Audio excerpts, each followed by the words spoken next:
It's one of my favorite bodies of research that I looked into when writing the book. So I think there are a couple powerful ways to spot a taker. One, let's start with the corner office.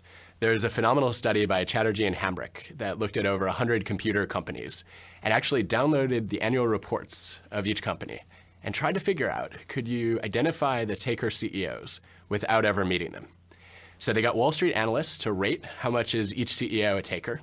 And these analysts who knew the CEOs and interacted with them, rated the extent to which they were entitled and narcissistic and self-serving.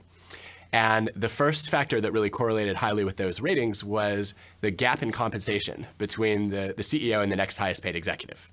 So a typical computer industry CEO makes about 2 to 2.5 times as much annual compensation as the next highest paid executive in that company.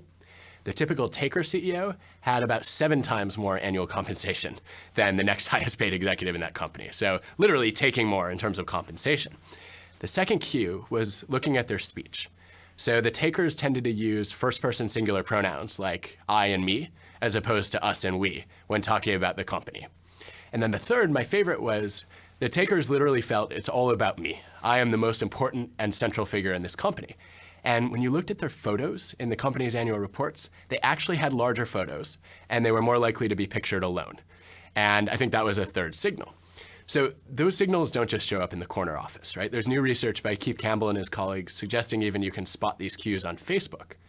And one of the easiest ways that you can look for a taker is to look for a pattern that translates from Dutch as basically kissing up, kicking down.